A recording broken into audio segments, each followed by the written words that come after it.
The views and opinions expressed on this show are mine alone, Jackie Barnum, and are not the views and opinions of the Department of Defense or the United States Marine Corps. This episode of The More You Give has been generously provided by VetTix. VetTix is a wonderful organization that provides entertainment, sporting events, tickets, you name it, to service members, both veterans, currently serving, reservists, any service, first responders. Go to vettix.org. That's vettix.org. Go sign up today. VetTix is the organization that gives to those that give.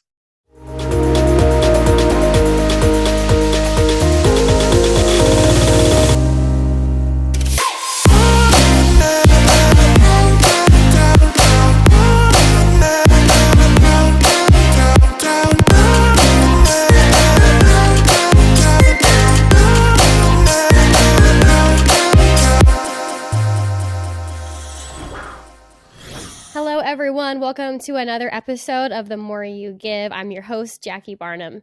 So we are going to dive right into an episode with someone that may be familiar to you, my really good friend, Caitlin Solomon. We were having such a wonderful conversation that we cut it, and now we are giving you the second half of the interview. In this part, we talk more about Caitlin and her teaching experience and her being an educator and some lessons that she can share about service. So I hope you enjoy. Do you do any sort of, so I know you said that you do like coloring exercises with them for mindfulness. Are there other mindfulness techniques that you throw in with your students? Every once in a while, we'll meditate. At the start of the school year, I said, all right, we're going to have Flex Fridays. So that means for the first 15, 20 minutes of Friday, it's flexible curriculum. So we can do what they want. So I had them tell me, what would you want to do? And sometimes it's literally like, let's watch The Office today and work on your paper while we're watching The Office. I want to be your student. That sounds amazing. Sometimes it's that. Sometimes it's we went on a walk one morning and hung out with another class. I've taught them meditation techniques. I literally did my favorite April Fool's prank the other day, and I put on this seemingly really nice meditation, and then it started telling them to, I don't know, can I cuss on here? But it started saying cuss words. And it was like, get all that BS, but it said the full word, out of your mind. Those people can't get to you. And it was everyone was cracking up, and it was so funny. So, because they know, and if I said, okay, the last couple minutes of class, we're going to meditate. Like, my class is like a third football players, and they'll go, okay, close their eyes. They know it's coming. They're ready for me. Not a surprise for them anymore. So I think throughout the school year, I've helped them kind of learn, whether it's doing that or whether it's even just like a check-in. Because during the pandemic, I was doing a lot of Google form check-ins with my kids because we were distance learning. And so it was always, how are you feeling today? How did you sleep last night? What are you going to do for your mind? What are you going to do for your body? And then I always put the vent box. So just vent here, whatever you want to tell me, whatever you want to vent about. You can bash me. You can bash someone else. This is private. Just get out your feelings. And some kids would be like, I'm cool, but thanks for giving me that option. A lot of kids might use this. And some kids were like 5 paragraphs, full life story, everything going on. Oh, wow. And some kids were saying like, sometimes I do that and I know my teachers aren't reading it. And I'm just, because, some kids are like, I tested the system. I said something kind of alarming in it and no one checked in on me. And I was like, we do that too with our students. Yeah. You're going to send that out. I combed through them meticulously.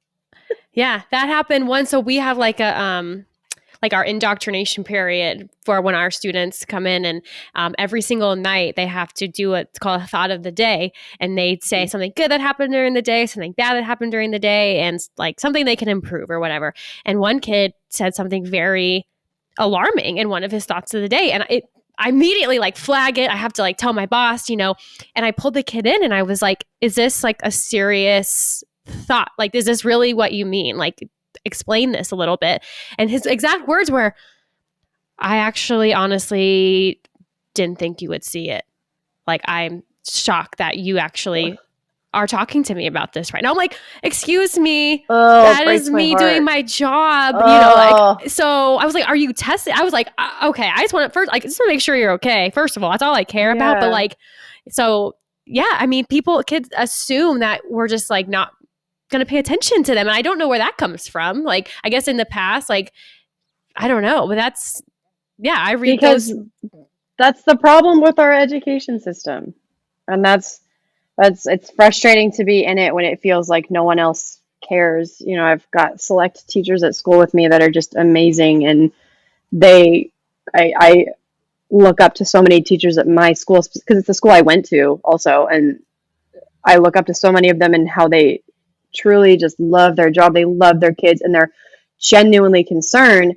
But distance learning was kind of eye opening for like, who's really here to care about the kids and who's just here to log in, log out, or post a bunch of busy work and not even check in with your kids, you know, and like last year was really hard for our school, for me in particular, and you know, everything that had to go with my class. And I I can't imagine not checking on kids, especially during a pandemic, and then especially when something traumatic happens to them at school, which I think pandemic distance learning, that's kind of traumatic. A lot of kids were not okay. And it's Yeah. so sad to hear when kids are like, oh, I didn't think you'd hear it. Like, I've heard that. It breaks my heart every time I hear it. Yeah. So I know that like there's horrible traumatic things that happen when you're a teacher, but what are some of the like most rewarding moments that you've seen? I taught, and it's called academic survival, and I taught that class for the last couple of years. And it's kids that just, it's just notoriously the kids that they need a little extra help in the classroom. Or it's not that they're not bright kids. Sometimes they're the brightest kids that I meet on campus. They're so there, but they've never been given the time of day, or they just need additional or different resources. And so it's just an extra class for them to get another teacher of support who's not putting more academic work on them.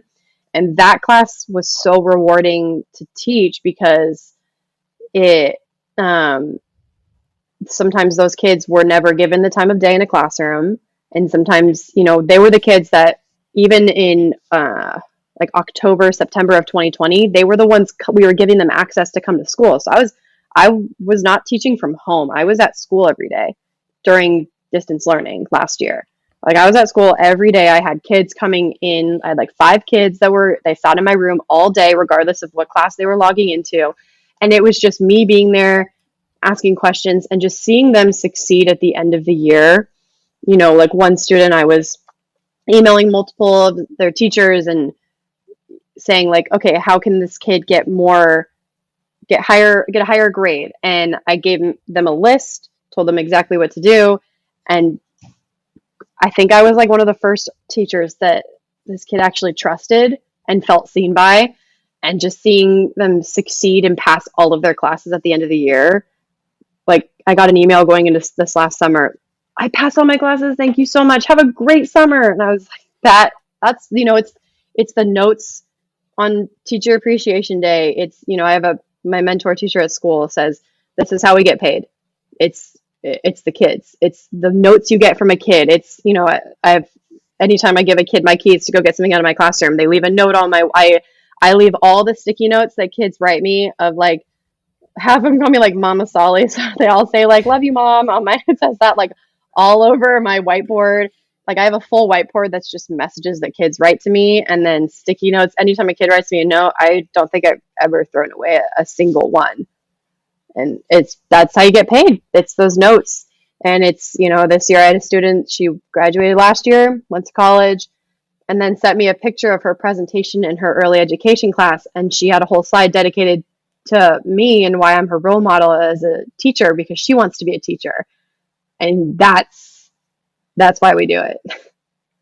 And I imagine, I mean, just from being yelled at by you in your yoga classes, I imagine that you have a side of you that like you're so sweet and wonderful and loving, but also like being that mom figure where you hold these kids accountable when maybe no one else has before. And I think that is super important when it comes to trust, because they know that you have their best interest at heart. And when you are correcting them or, you know, disciplining them in a way, like they know, okay, that's like, you don't have to do that. Like I imagine like a lot of teachers just like okay, here's the bare minimum. You know, like people Yeah. in all jobs do the bare minimum and Right. then just to get by. But like people like you who do that extra, and it's more difficult for you to hold people accountable. It's more exhausting for you. You know, it takes more time and effort, but that's why they love you so much and want to, you know, they trust you. And I think that's super important as well, even in my job with my students. You know, I hold them accountable, but also it's that, you know, you gotta, once you get mad at them and you yell at them, okay, then we like pick them up and dust them off and we like sit them down and say, okay, like, do you understand why I got upset? Like, do you understand what you did wrong? And I think it's easy to just Right. yell and be mean. And those are the teachers that we like don't trust at all because they're so mean. And then the ones that Yeah. just don't care and don't make any effort to hold anyone accountable or do anything. So finding that balance. Yeah. I mean, I think I think the last 2 years have just, they've solidified who I'm going to be as a teacher and an educator and a person moving forward. Just the fact that we all went through this universal thing.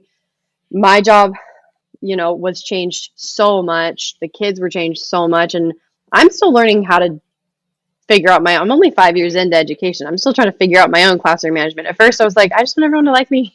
That's how I've always been. I've just been a people pleaser. And I was like, I just Me want the kids too. to like me. But then I've realized, like, okay, if I tell them the best way that I know I can discipline or just like set is just lay it all on the table. Be like, here's what you're doing, and here's how I feel disrespected as your teacher. And half of them go, oh shit, you're right.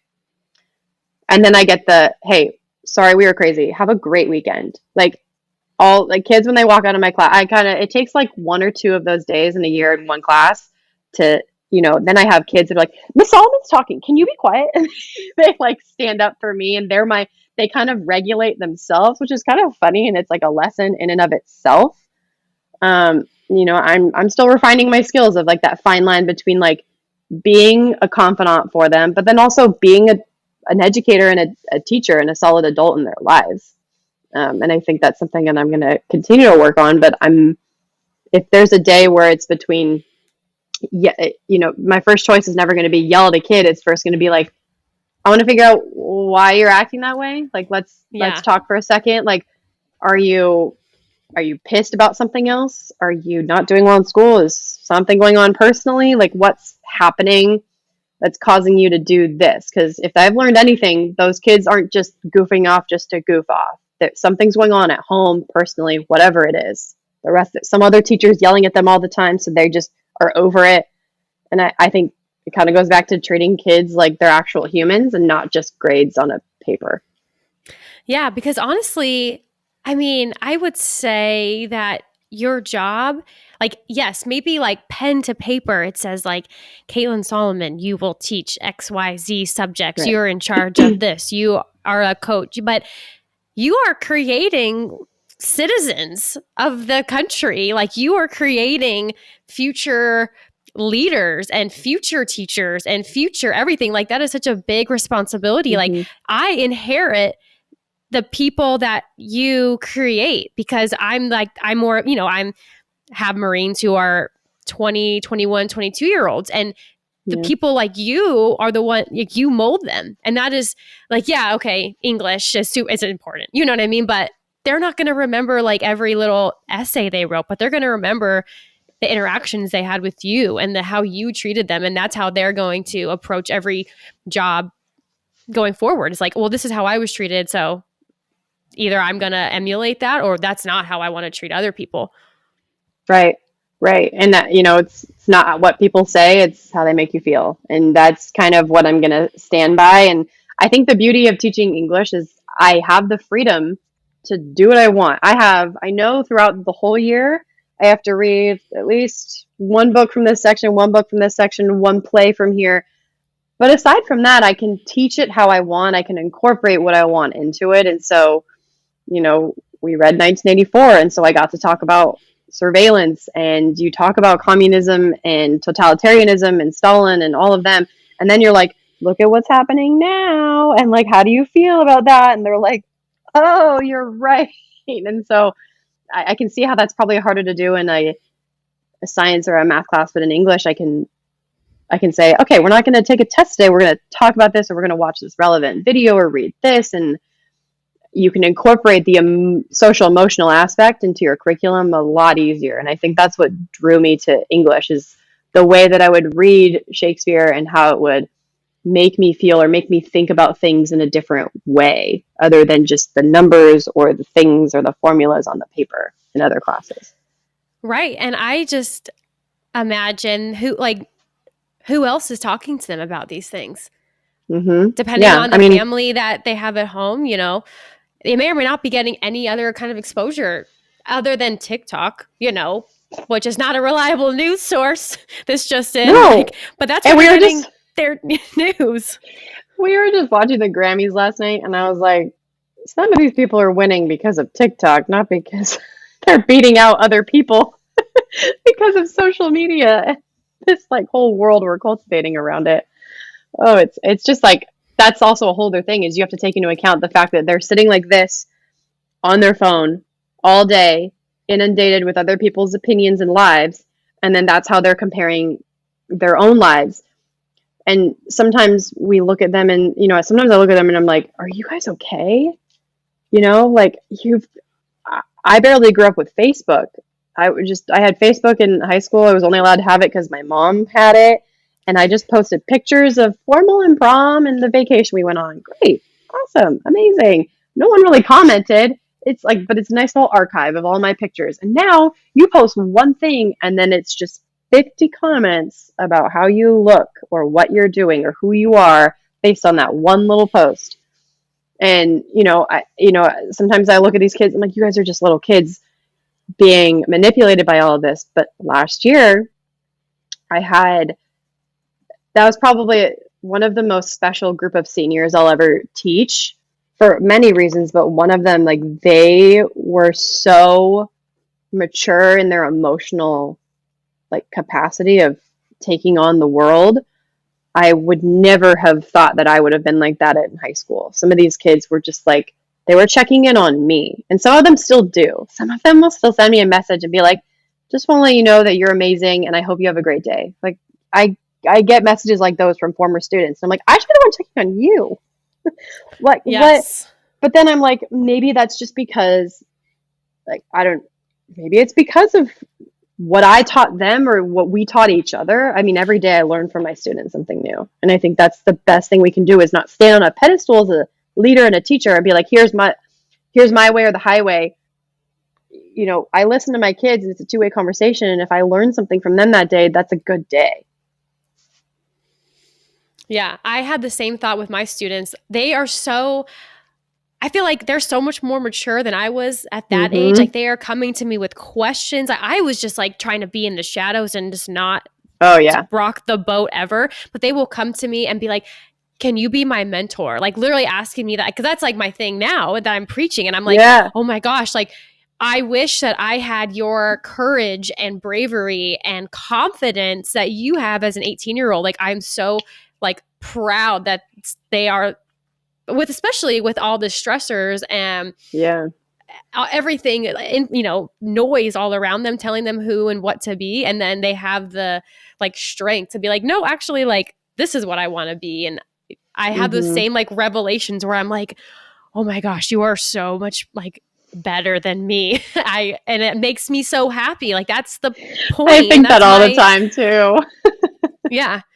So I guess my next question for you would be, for people who want to be like you and follow in your footsteps and are interested in the teaching education field, what advice would you give them?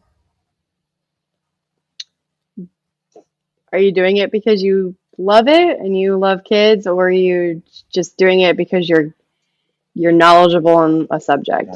Just because you know a lot about one thing doesn't mean that you can or should go tell everyone about it and form other opinions about it or mindsets. And I think teaching is probably one of the biggest burnout professions, because we work past our contracted hours every single day. And they tell you in school, they're like, the best advice we can give you is to stop at 3. You can't stop at 3. When the bell rings, 3 p.m. Oh, like when the bell rings at like 2:45 and the kids leave and it's 3 o'clock and you're like, hey, I'm going to pack up and go home. nine times out of 10, you can't. And for me, I'm walking from my classroom to practice or anything. But even after the bell rings, there's always that one or two kids in my head that I'm like, are they okay when they're going home? Do I need to go email them and figure out if they're okay? Do I need, like, are they going to show up tomorrow? Are they going to get a ride? Are they going to physically be, like there's even in a very well off, we live in La Costa. It's a pretty good place to live. And, we have a pretty good population of people and like wealthy. And there's kids that still fall through the cracks and everyone thinks they're okay and they're not okay. And I think as soon as that bell rings, I'm always thinking about them. And I think the best advice I can give for someone that's going into just education or teaching or leading in general is just make sure you're doing it for the right reasons. Yeah. That's such a good point. Yeah. I'm like thinking about like my own job, and I'm like thinking about people that I work with, and I'm like, why? Yeah, every I know all the time, and I I sound like a broken record. I'll always go back to last year, and like you could really tell who wants to be here because we were on campus every day with our kids, teaching from our classroom, online, hybrid kids. I had students because I had mostly seniors last year too, and I had a lot of kids that would just kind of walk into my room, and I was like, "Who are you?" And they were like, "Hey, my buddy's in your class, but my teacher doesn't want kids in their room, so can I come in your classroom?" And I was like, "Yeah, I have snacks. Yes. Do you want to come in here?" That And is so, so huge, Caitlin. I feel like that is so telling. yeah, Even I totally just cut you off, but I feel like I no, have the exact same thing happen to me yeah, sometimes. And because like I don't leave work at a certain time, or I make myself available, I'll come in on weekends if I have to. Like mm-hmm. I'm just there. And that's one of like the for some reason such like a difficult thing as like an officer in the Marine Corps is because we don't work hours. We're just kind of Yeah, like overall in charge of everything. And it's sure, easy to just like sit behind your computer and be like, okay, going home now, and like not show your face. But it means so much to your Marines, to your kids, whoever you're mm-hmm. leading, like when they just see you and you just being present. And when other kids aren't like have a different leader and their leader is absent, they come to me and say, like, can you be my mentor, or can I like attach myself to this group because Yeah, you're around? And it's the simplest thing, just being there, just being present makes just such a being big, there, saying hi when they walk in, yeah. acknowledging that they're present. And I had kids that they were like, I'm just gonna sit in the back, and they would just put their headphones in, log into their class that the teacher was teaching from across campus, but just physically being somewhere where they knew that they could take a sigh of relief and they weren't going to be, whether it was ridiculed to like put their mask on or whatever it was, or just that they had buddies in this room that they felt safe with. And I honestly just didn't. At any given day, I had 5, 10 kids that were not my own, just sitting in my room. And I knew I was doing something right when I had every other day. I had a third and a fourth period of seniors, and they would show up just for my class when they opted in to come to back to school. They would show up for class, and then they would just leave campus after that. Go Wow. log in from home for the rest of their classes. Yeah. And I And feel I'm like not, that, it's hard to not be like, it's because I'm an amazing teacher. And I know I'm not the most intelligent, skilled. I'm refining everything. Like I'm learning so much every day. I need to work on a lot of those. I come at it as just being like a vulnerable and emotional human and just acknowledging them as people. And I think that's a huge part of it that everyone loses. yeah. I'm like nodding my head at you so much. I like keep knocking my face into my Yeah. microphone, but I'm just like, preach it, sister. Like, this is so Yeah. wonderful. And even, I want to even go back to what you said to me, even like before we started, because I was like, Caitlin, what are some topics that you just absolutely don't want to talk about? Like, I don't want to make you uncomfortable, whatever. And you literally said, I try to write it down quickly. You said, you were like, nothing. I can't be a teacher if I can't be vulnerable. And I'm Yeah. like, That's like mic drop on that. Like amazing. And that's so hard for people to do. But you Yeah. doing that and setting that example has such a butterfly ripple effect. I wish I want to And be your student so much. I want to go oh, it would back have in been so much time. fun to have you in. I mean, I and would be your it's star student, though. You know, I'd right be in the sitting in front the front with an apple. And doing it's burpees. doing burpees. No, the apple nowadays is when a kid hands me a Starbucks, they're like, I went during break, here you go. And I was like, Oh, I didn't know that. Okay. oh yeah. They hand you a nice little coffee, they're like, here you go. Thanks. Um, I think it's just also so sad. They don't, I wish in grad school or when you're getting your credential of any kind, there should be a class. There's a class dedicated to the psychology of students and the age group that you're going to be working with. So, because I was working with secondary, so middle and high school, I was in the psychology of kids of that age. So, you learn a lot about like their growth patterns and how they mature and all of that. There should be a social emotional component to it, both like how you can be vulnerable and how you can approach it from a human standpoint. I don't know if I would have learned that had it not been for last year when I lost a student to suicide. I don't that I've never cried so much in front of my students, and I could have just turned off the camera. I could have been like, class is just asynchronous. Go click the assignment for the day. I was not okay because this is a kid we'd been watching for months. I knew he wasn't okay for 5, 6 months. So it wasn't an out of the blue thing, but it was out of the blue, meaning I thought he was okay. Um, and, I logged in for class that Monday after because it happened on a Saturday. And some of the kids knew that because he had not passed yet, and he was in the ICU under critical conditions, so technically alive, but by machines. So I knew, some of the kids knew, and I just logged on and I was like, I just started bawling and I said, you know what? Please don't do anything today, but I'm not doing well today, and I would love to, if any of you are not doing well, you can stay on and talk to me. Can you just like fill out my little form that just says, how are you doing? Vent here, you know, let me know how you're doing. I'm not going to be teaching today or probably this week, and I'm going to let you guys take a moment too. And I think doing that was probably the most human thing I could have done. And that's all I did all week, because then it was that Wednesday that he officially did pass. But that Monday, I got an email from a student right after I logged off, and they just said, Miss Solomon, I'm not sure what's going on, but just know that, we all love you, even though we haven't even met you in person yet. And we're coming to campus next week because we're going to be able to be back on. So don't worry, we're going to fill your room with like love and laughter. And that was like like in the best way, it broke my heart, because they're just like so wise beyond their years and they can sense what's going on. And, I had ranges of like, I'm doing okay. I think something happened though, and I don't know why. And I want to be there, but I don't know what happened. And we weren't allowed to say anything because he was under Right. 18.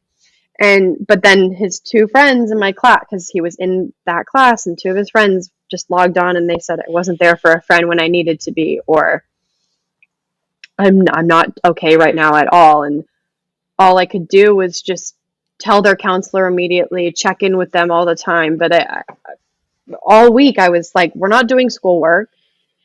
We're gonna. And then on Friday I was able to actually tell them about it and talk on camera, because the family didn't release any information that we could say anything until that Thursday. And so Friday, or actually, well, I don't even think it was till Friday after school, but I was like, I don't care.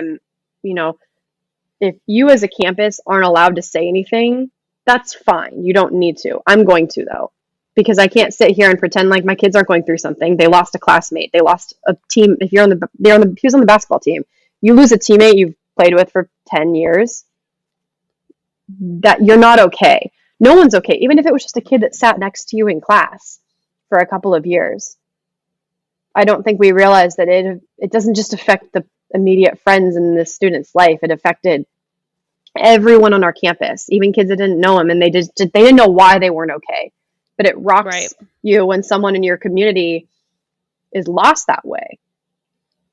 And this kid had a lot of other things going on in his life that factored into it. And part of it was the lonesomeness. And I think these kids were like, well, sometimes I feel that way too. Like, am I okay? And it kind of freaked a lot of kids out. And on that Friday, I sat in front of them and I was like, I know you are going through something and I'm going through it too. And I'm here for you. And I would just like you to know that it's okay to not be okay. And we're not going to be okay right now, but we will be. And I'm here for you. And if you're coming to campus next week, please do. I would love to see you in person. But, right now we're not doing schoolwork. And I had one kid had the pleasure of having me in two classes last year. I had him in like a college app class and English. And he messaged me during the week and he was like, you are the only teacher, and I know I have you twice, but you are the only teacher that has just acknowledged that anything happened, that we're going through something. I'm getting tests thrown at me left and right.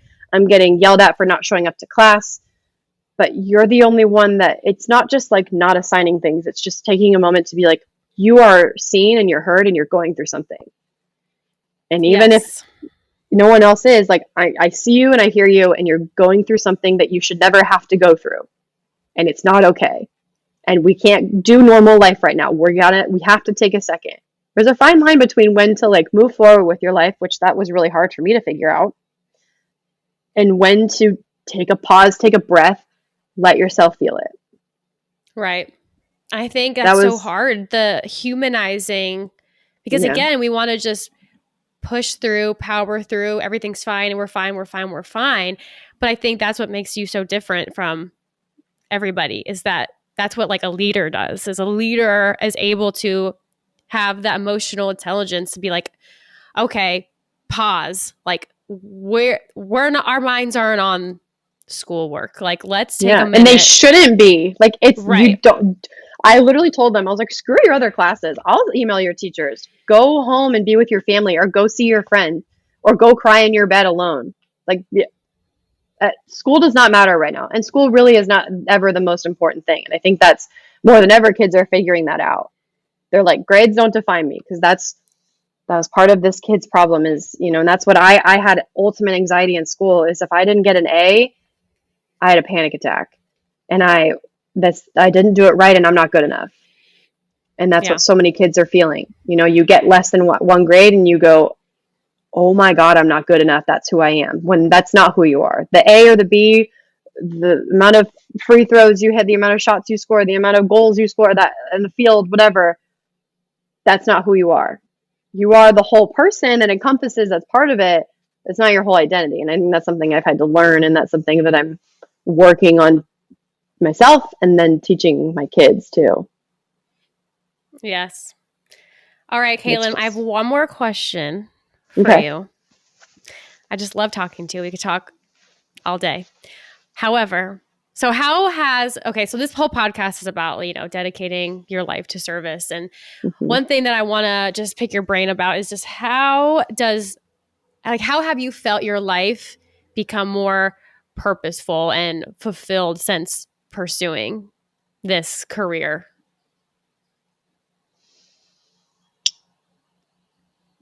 I think it's just the lives that I'm affecting and changing every day. When I was super sick with Lyme, I thought the one thing I have to do is get better. Okay, I'm getting a little bit better. Okay, now I'm teaching yoga. Okay, the one thing I have to do is teach these 4 classes this week. Okay, I'm in school. Okay, now I have to just do this. Like, I always had these little end goals. And then when I got into education, I was like, what's the goal? Just getting like a full-time job, getting my dream classes. Because with high school, it's different. It's like you get you have to get 5 classes at our school. It's how it works. You get 5 classes to be full-time employee. Okay, so getting full-time, having a job, is that it? And I think this last year I've realized it's the purpose is the kids that leave every day from your classroom and they look back and they say, thank you, have a great day, or like, love you, Miss Solomon, see you later. And I just like love the fact that kids now are like, even guys, they're like, hey, love you, see you later. Like, it's not this word that has a stigma behind it. I had a kid yell at me the other day, like, okay, bye, I love you. And I didn't say anything. She was like, say it back, like yelled at me. Say I was it like, back. I didn't hear you. I'm sorry. That is adorable. I love that. I think it's, in running ASB at school now, this is my first year fully doing it on my own, and seeing the smiles on kids' faces when I got to give them a winter formal this year. We went to SeaWorld. I rented out 2 rides for them. A DJ, over 1,100 kids came, and that's the most we've had go to a dance in the last couple of years. And it was just seeing what I can do for them, giving them that one smile for that one night, or being that one adult that I know they can go to, and just the little notes that just say, have a great week, thank you. And I think knowing that I'm making a difference in at least a couple of kids' lives, I know that's what I was meant to do. And it translates into sports too, and showing up on the field. I'm not going to be the coach that sits there and yells at you for doing something wrong and then makes you do sprints. I'm going to, kind of show you like, hey, you're better than, I think my main thing for the team this year is like, you guys are better than that. You're a way better team. So like, what's going on? Why aren't we like performing at our best? It's okay that we're not performing at our best. There's something going on. And I think just being, I don't know if I ever really had that kind of like coach or younger teacher, coach, role model that I looked at and I was like, oh, that's who I want to be. And I figured out this last year or two that like there are girls looking at me like that, and that is so cool. Wow, I feel like you're in my own brain right now saying my thoughts, because I feel the exact same way. Oh my goodness. Yeah. Okay, well, thank you so much, Caitlin. You taught me so many things today. This was so fun. I was like taking notes took notes this whole time. This is so great. But how can people find you if they want to follow you? On Instagram, it's just at C-Solly. I teach yoga at Asteya. So excited. I love that place. I'm there on Saturday mornings. Asteya. So Asteya.live on Instagram and the interweb, whatever you want to use. It's my new spot, and I can walk there. If you didn't know that, I can walk right up the hill to it. It's so nice. And yeah, that's kind of it. Well, thank you so much for being a guest today. I hope everyone got something out of that. I definitely did. I hope you enjoy the rest of our conversation with Caitlin Solomon. For more episodes and content, go follow me on the Parade Deck. See you next week.